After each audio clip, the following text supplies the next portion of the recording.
So, hi, folks. I'm really honoured to be here with Mike and Ulla and Lindsay, and we're going to have a little chat about value-based fees, which I first learned. And I'll put this. There's 4 slides. I'll put them in the forum link. But I first learned about this from Alan Weiss, who is a great consultant out of the US.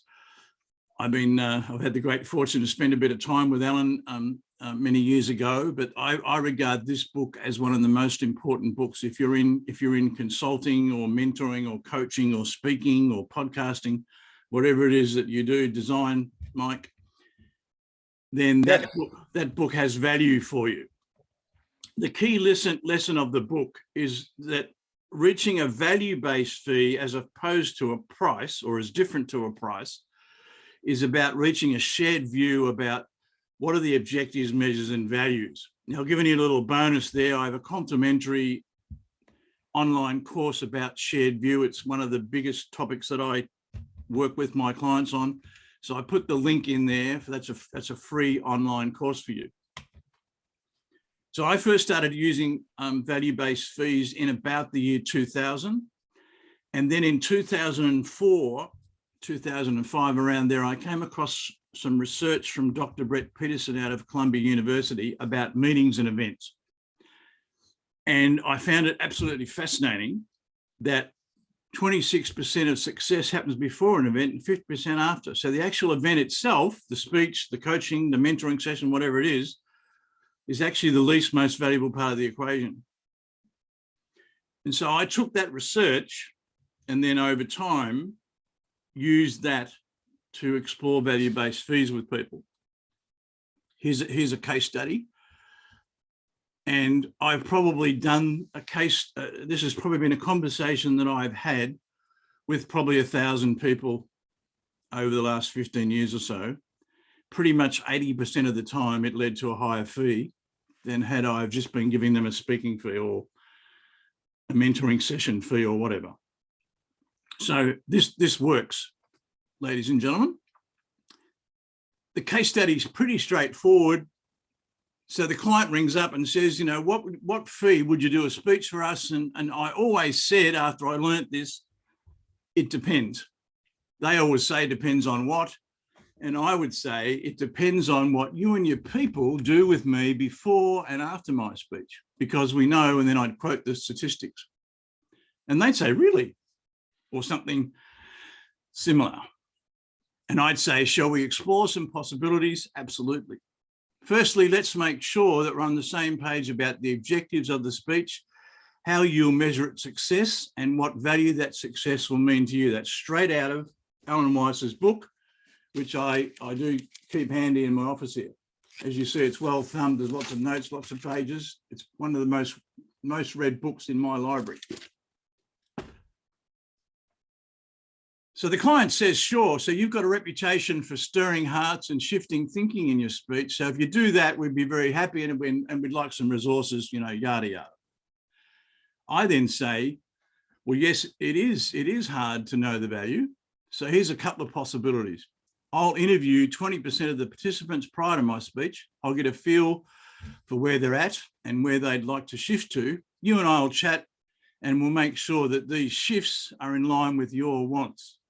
Because a key to value-based fees is you're having a conversation with the economic buyer. A HR person is very rarely the economic buyer, so you're wasting your time talking to them. You should be talking to someone who has the authority to sign the check. I then say, I'll tailor make my speech to meet those conditions. And then after the speech, I'll do a workshop for up to 20 people that'll help them to create implementation plans for the insights, ideas, and reputations that they gain from my speech. And then 30 days after that, I'll conduct an after-action review, blah, blah, blah. They often said, this is starting to sound expensive. And I'd say, what's expensive mean to you? Do you have a budget for my work with you? And the client would often say, no, we're flexible, or yes, we do, or whatever. And I'd then say, my fee for everything outlined will be X, with a 50% payable in advance, 25% prior to the workshop, and 25% prior to the after-action review. and recommendations. And then I'd shut my mouth because of something I learnt from Alan Weiss. He learned it off a person that taught him in the early days of him being a consultant, and that is, it's called the cigar close. And Alan tells it much better than I do, but he used to say to Ben Trago, his mentor, why do you say the fee and then put a cigar in your mouth? And Ben Trago would say, to stop myself from laughing. And so that's what I do. I state the fee and then I shut my mouth. Often there can be a lot of silence while the client considers it. But as I say, 80% of the time in 15 years of doing this, I got such a fee. Now, often I would be doing a lot of homework before this call to work out, is this guy the guy who's going to sign the check? Are there any other decision makers involved? What's important to the organisation? I would do my research and homework before having this conversation. We'll stop here in a minute, but just to let you know, the other couple of slides, this is a good model from Alan. You're often dealing with a commodity, and there's a value difference between a want and a need. What the buyer really will pay for is the need, but what they actually think they're paying for at the start is the want. I found that a very useful tool over many years. And then just a few things from the book that I think are really important. My case study does focus on what I do as much as the client gets. What Alan's saying is focus on outcomes, not inputs. He's got a great line there about that, and I think that's true. And then in the book, there's a couple of great case studies about measuring the unmeasurable or the intangibles. And there's also a lot of brilliant questions in the book, which I've listed the page numbers. They're towards the end of the book. But I don't know, $35 or whatever, get this book. You'll earn more money as a consequence of applying the principles in the book. Let's talk about it, eh? Sorry, I'm using a different screen, so I'm getting used to the idea. I've got a bigger screen behind me. I'm getting used to this idea because I've revamped I've started doing whiteboard workshops again recently, and hence a bit of a revamp. So what do you think?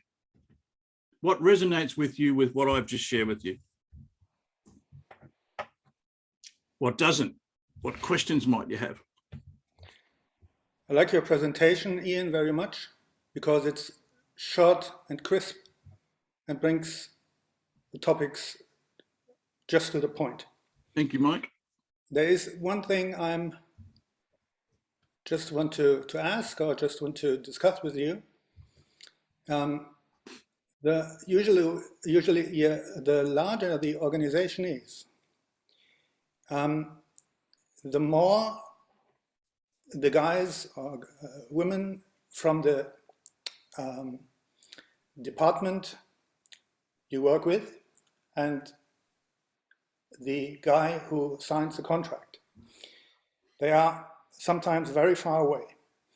And I feel that often the guys or women who sign the contract don't have much idea about the topic. No. Now, and over a long period of time, Mike, what I did was refuse to talk to those people. Now, initially it cost me business because they'd say, well, if you don't want to talk to us, we don't want to talk to you. And I'd say, that's fine. And I'd say, because I can't give you the value that I can unless I'm talking to people who actually understand what the work is involved. I don't mean to be rude. And I would say that. And I got thrown out a few times in the early days. But over a short period of time, probably 18 months or so, when I first started doing this, people would actually say, all right, we'll take you to the boss. Does that help that scenario, Mike? It depends. We have here in southern Germany a lot of mid-size industrial companies, yeah. And it's always best if you have the chance to talk to the boss himself. Yes. But this has changed, in my opinion, over the years.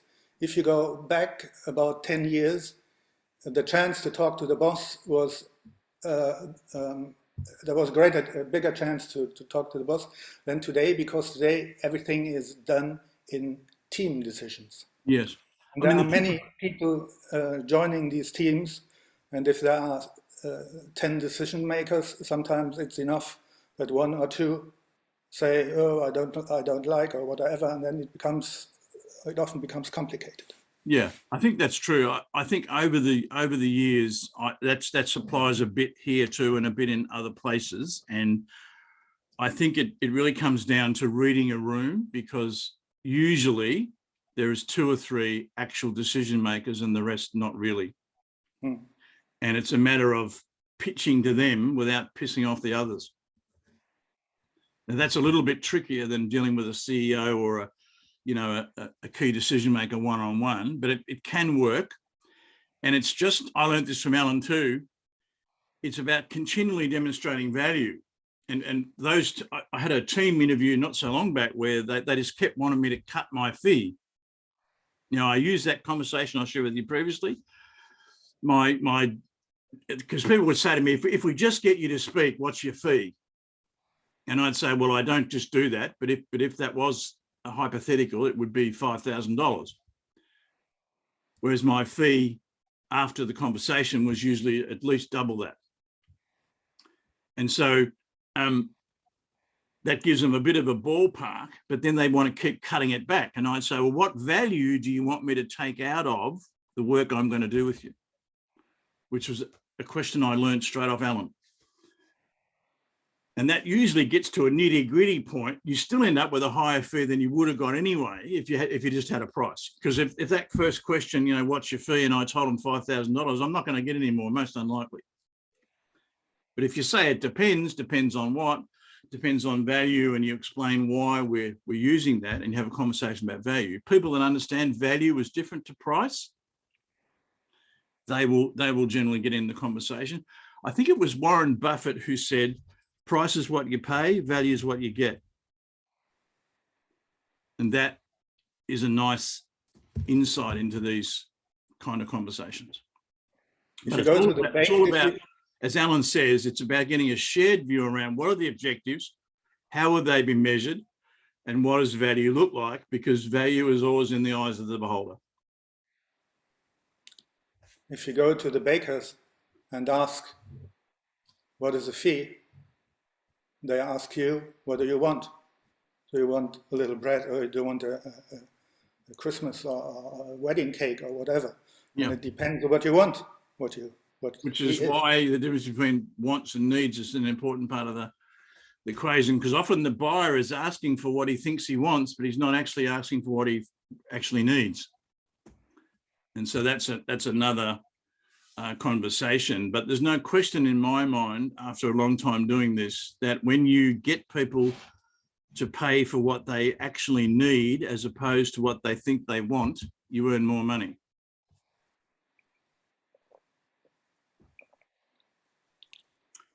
Any other questions or comments, feelings, thoughts? I love it.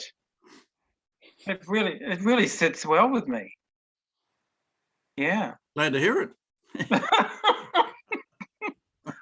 I'm glad I showed up today to hear straight from the horse's mouth. Well, Alan Weiss is the horse. I'm just the mouthpiece in this occasion. But I do know lots of people in the professional speaking industry, as well as the consulting industry, coaching, mentoring. I do know lots of people who use this method. I've made it my own method by using the pre and post event scenario. Not too sure there's too many people doing that, and there's probably a few people that have heard me describe this before who've taken that road. I found it a very simple way to demonstrate value to people. The speech has got value, but not as much value as if you do something before the speech and after the speech. And people go, right, it makes sense, because it makes sense, right? I say to people, the mentoring session will give you some value, but not as much value if you let me do some research and then do some after action reviews and some work with you afterwards to help you to implement and integrate ideas and insights. It just hits something in people that makes sense, and therefore it takes away their anxiety about making a decision. So are you saying the pre and post was something you came up with? No, that was the research from. Yeah, that's what I thought. It was based on the research. I just used that method to simplify for me, because I'm all about trying to make things as simple as possible. Right. And so it helped me to make it simple for people in a way that they get it straight away, and there's not too much need for a lot of conversation because it makes sense. Oh, You know, okay, yeah. You know, I say, for example, I say, look, I can come to your place and spend an hour with you and I'll give you a speech, and I promise you people will love the speech because I'm bloody good at this. Yeah. But if I do work beforehand to really get inside their hearts and minds and tailor make the presentation for exactly what your people need, and then I do some work afterwards to help them implement what they hear themselves say to themselves during the speech, it's going to be much more valuable for you, isn't it? I say to people. And they go, makes sense to me, because it does. That's quite a shocking statistic, that the actual event, the percent has, when you compare it to before and after, it's like, oh my God, it's I'm not as impactful as I thought I would be. You think about this, the majority of training, the majority of learning and development does not work. It isn't tailored, it's a tick the box exercise. People come into a room and they go home. There's been no preparation beforehand most of the time and no follow-up afterwards most of the time. That's still the status quo in organisations today. We send people to training courses, nothing happened beforehand and nothing happened afterwards. Total waste of time and money. And yet that's what we're up against. And so I got bold, of course. The older I got, the better I got at this. And over the years, I'd say to people, you're wasting your money trying to hire me to do a speech. You'd be better off, you know, spending the money on the bar because no one's going to learn anything. So just getting back to what you and Mike were talking about, like you're saying, talk to the person who writes the check. Or who has the authority to authorise the check. Alan calls it the economic buyer. So like in Mike's case, he was, oh no, I think you were saying, Ian, that like you're talking to the mid-management and there might be 8 or 10. Yes. And then I sort of got lost in that, well, 2 of them might think it's a good idea and 8 of them think it's not a good idea. Is that what you mean? Yeah, kind of. But as I said earlier, there are usually a couple of people within that 8 who actually have the agency. You just got to know, you got to know who they are. I mean, in Asian cultures, which I've done a lot of work in, they will deliberately try and hide the decision maker. So you got to work it out who it is. And if you don't work it out early, it's going to be tough going. But because I did a lot of work in Asia over the years, I learnt that the buyer was actually hiding themselves. And I learnt to play the group dynamics game until I actually found out who the buyer was. And then I'd pitch to that person, not ignoring the others, but leaning in towards the actual buyer. And that's the case in most organizations, I find, because you've got a sales manager or, you know, an operational executive in the room. They're the ones that have got the budgets. You know, HR people, as a general rule, don't have budgets. Now, there are exceptions. Those that have moved into the people and culture place and have their, you know, legitimate right as part of an executive team, they may well have economic agency and have a budget. But generally, it's operational people that have got the purse strings. Well, I think I might be sort of on the right track then, because I do these free online workshops to give a sample to people, and then one of them, she because of none of the pre and the post, so she said, oh, she wanted to have some more sessions, and now I'm in the I'm going to get her to sign up as a fee-paying client. But what I did was I sat down and she said, I want to book some sessions, and I said, oh, no, I need to talk to you first. And then I just had a chat with her to see what, and I went, oh, okay. Then I worked out and I said, well, this is what I can do with you. And what do you think of that? Brilliant. And then I did a little bit of work with her, and then I've engaged her to keep her accountable. And then we're going to have a session tomorrow to complete a process. And then but she's going to sign up. Well, that's bespoke, isn't it? you're working towards a bespoke solution for that particular person. Yeah. You know, it's like people say to me, how many mentoring sessions will it take? And my answer is, I don't know.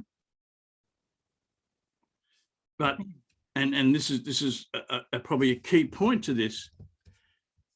I've never, except when I haven't got it right, which is a number of times, but because often the fee can be large. It might be, you know, $50,000 plus. Now, people don't want to pay all of that up front. I found it makes people nervous. And so I've always said to people, I forget the colleague who I learnt this off, but I only ever charge people a month in advance. And so I would say to someone something like, look, this is probably going to be 9 sessions over the next 6 months, but we won't know until we actually do the work, because you might learn and apply really quickly and it'll only take 3 months. You know, it's an unknown, but so that you've always got an exit option, I'm only ever going to charge you a month in advance. How does that sound? Everyone says yes. Fine, sure. Because the big number's too much for most people, particularly in the scenario that Mike's referring to, where they're in teams and they don't want to embarrass themselves in front of one another, so they get a bit nervous about bigger fees. So I always say, look, there's an exit option. You'll only ever be invoiced a month in advance, and we will always agree on the objectives and the measures and the value as you perceive it before we begin any more work. So then I stopped doing proposals about 20 years ago. Again, I learned from Alan Weiss. He still does proposals, but I only do confirmation of agreements.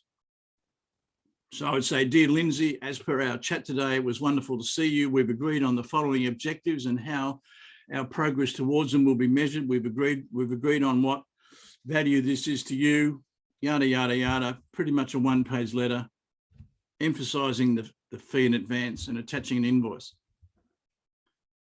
Confirmation agreements are far more powerful than proposals in my experience.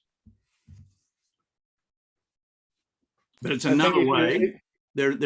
Confirmation agreements are another way to articulate value, and it's a good, if you do it straight away via email, you're keeping your value in front of the buyer rather than waiting on them to look at a proposal.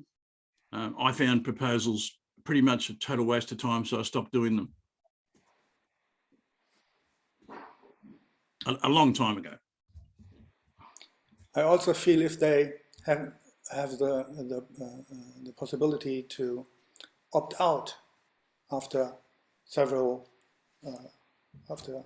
Yes. We do it the same way. Yes. Our work is complex and we need several steps. And after each step, they have the possibility to say, no, I opt out. They don't do it, but they can, they could. I think that's the key point. They can, and they have the right to. And Yes. I want the decision-making power in their hands all the time. All I'm doing is making it easy for them to make a decision that I believe is in their best interests.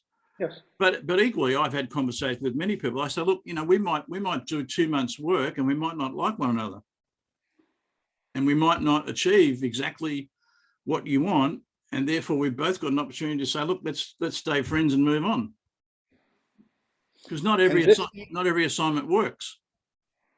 You know, I'm good for some people. I'm not good for all people, as each of you are.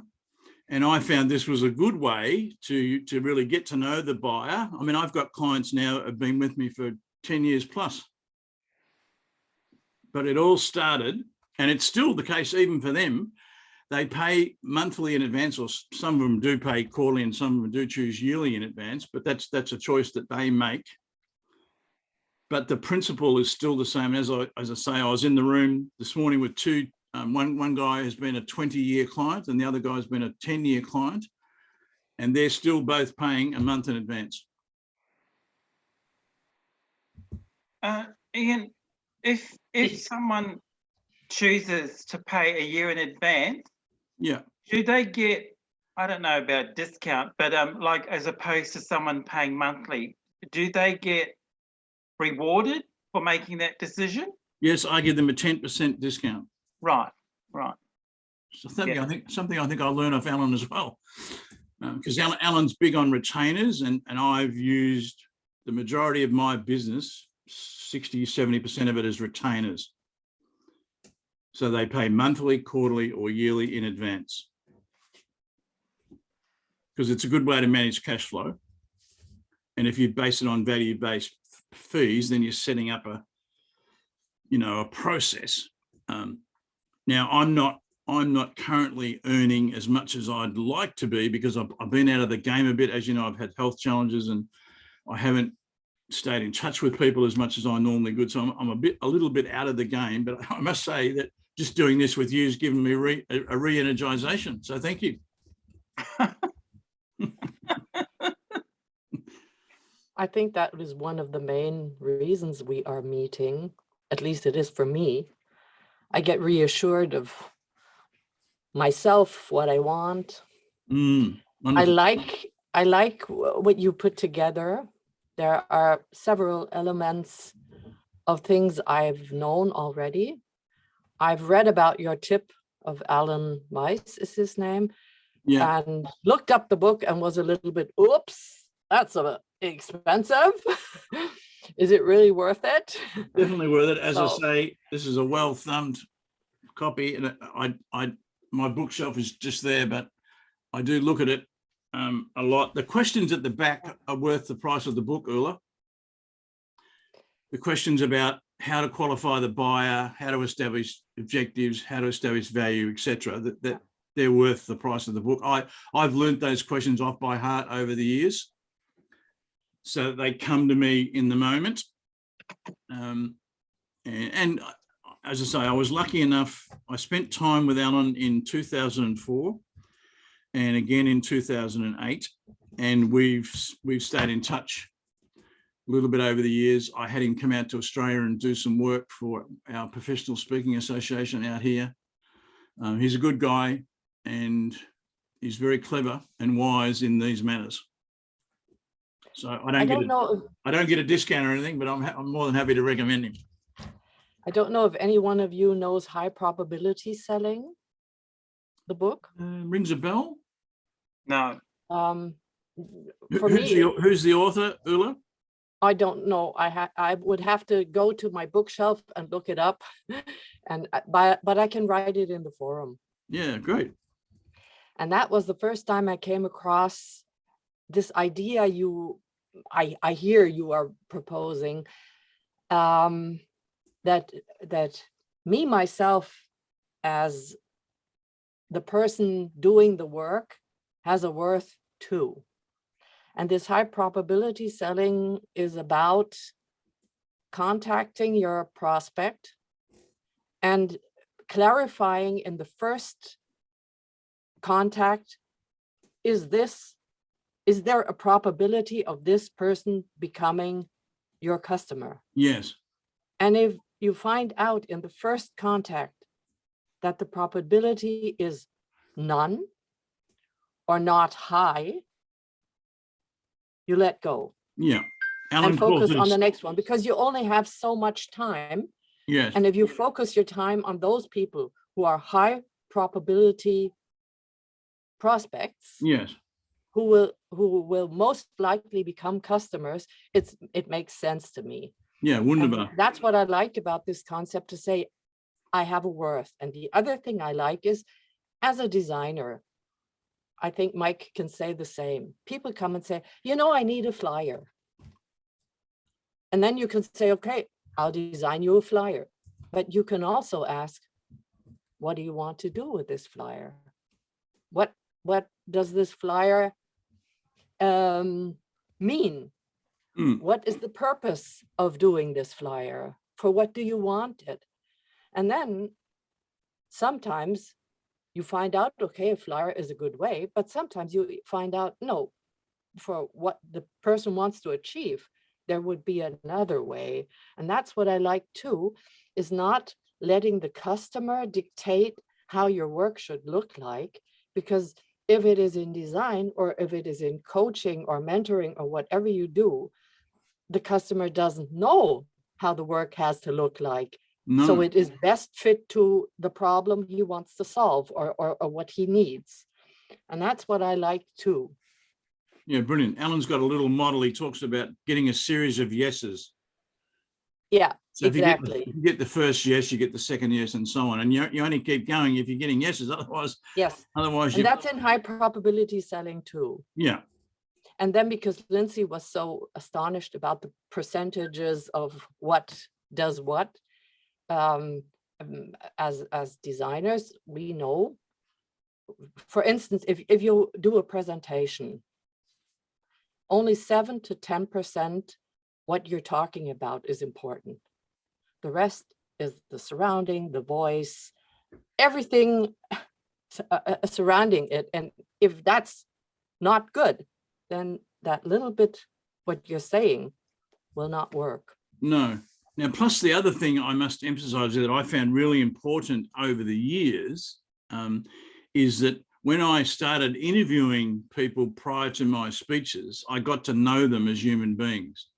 So that when I got in the room with them, we already knew one another. And that made a huge impact. Of course. And that's the way we all want to work. Of course. We don't want to work with... One of my early coaches, he said, whether you're talking to 50 people or 5,000 people, shake hands with every single one of them and make eye contact with every single one of them, because when you look out on them, you'll have friends. Now, I found that to be true, but I found it even more great when I'd actually arrive at the venue and I'd meet people with whom I'd had telephone conversations with to help me in my research. And it was like we're old friends. Yeah. And so I already had a warm audience, because a percentage of them already knew me as a human and I knew them. And so that added a lot of value. And of course, it made referrals easier, because they'd say, look, he asks all these questions, he comes and sees us, he does yada, yada, yada. Yeah. Which automatically stood me apart from the majority of people in the speaking business. And still, there's a lot of people just try and turn up and do a speech. Well, I think it's a crazy way to do business, and it leaves a lot of money on the table. But the same applies to mentoring, coaching, designing, doing workshops, whatever. I think the principles equally apply. It's a matter of how do you make it work for whatever it is that you do. So we might leave it there. We can come, I'll put this little recording up in the place. I'll just stop that for now.